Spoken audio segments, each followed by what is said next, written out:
to the main page where when you start the RC car, this is where you'll land on. So the 0.00 will show the speed in miles per hour. Then you have P, R, N, and D. The green is the highlighted gear. Then you have the odometer, which shows how many meters you've traveled. Some blinkers just for fun. And then it also shows the brightness. I can update the brightness. Whether if I want to turn on cruise control, whether automatic emergency braking is on or off. And then also if I block it, and if I block the LiDAR for automatic emergency braking, this will actually change from a warn to a stop. So if I keep my hand a little bit ahead of the car, it'll show warn, which means that it's approaching an object, and if I get it closer, it'll say stop. So that's when the car hard brakes and just stops where it is. Now on the next page, we have the servo value from 0 to 180. 0 is hard left and 180 is hard right. You can see how it's updating. Throttle is from 0 to 100, so if I lift the car and press the right trigger, you can see the throttle changes. Then there's also brake, so as I press harder, the brake will update. If I push to 100, it'll hard brake. And there's mode, so it'll show whether I'm in manual, which I'm manually just driving, or if I'm in autonomous. And it'll also rarely show LiDAR, which is when LiDAR takes over for autonomous braking during manual or autonomous. And this is the PID tuning page for making the car go straight. Because what I noticed is the old 9 degrees actually made the car go a bit to the left because the servo is just a bit sloppy. So the first row is delta, which is a course tuning. So right now it's set at plus 12, which means that it is plus 12 to the right.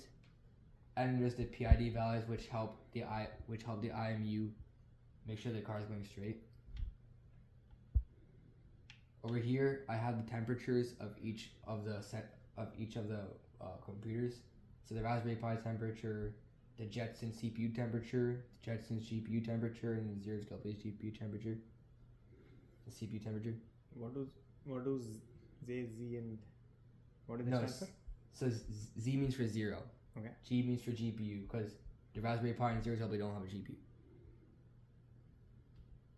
Yeah, and then J temp just means the CPU for Jetson. Okay. So ICSE is the cause for any interruption during autonomous. So for example, if I'm running autonomous and I click A, it'll show BTN, which means that I pressed the button. That's why it stopped. ADT is how far traveled during autonomous. So it'll just keep running. IPKM is the amount of interruptions per kilometer. And then you have AUT, which is the average uninterrupted time in minutes and seconds. Here, I will switch the model from 1.0 to 3.1b. Here is the prediction of what the model is predicting, the confidence of the model, and then this is the inferences per second. So how many inferences it's making per second. On this page, it shows the amount of photos I got during the run and how many photos I got just all in the folder. FPS is showing the FPS of the camera, and status is showing the status of the camera. So if I click the capture button, which is B, it'll save and good. Next page will show detailed information on the photos.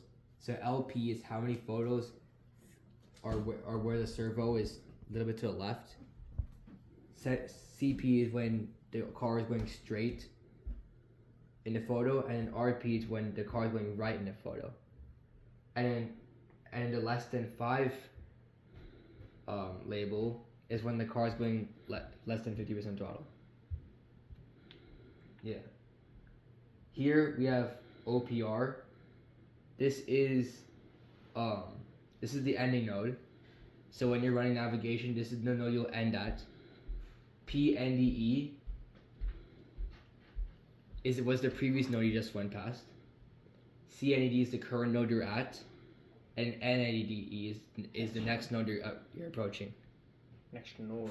Yeah, because in navigation, each marker, each sidewalk connector, all the sidewalks, all the houses are marked with a node, like custom ID. Here is the navigation page. So it'll show from, which is my current my current location, which is shown in identifier, and then it shows 2, which I can set to any ID, and it'll take me there when I click X autonomously.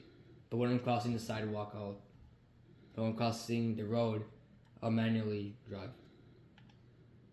Here it'll show some information on the GPS. So if it's fixed to any satellite, then it'll show yes or no. How many satellites connected to? This is the odometer. So this will show. This is the same as in the main page on how many meters you went. And here's the status. So whether I'm going 3D or 2D. Now, so will it show my altitude or not? Because you need a certain amount of GPS satellites that you have to be connected to show your altitude as well. This will show my latitude and my longitude. And then here it'll show the camera feed in 64 by 32 pixels. And the last page will show the LiDAR will show the LiDAR's view. This blue cone is what the LiDAR is mainly seeing to determine if it's doing AEB or not. And all of this is just an extra view for the user, but also helps with automatic emergency braking as well. And that's it.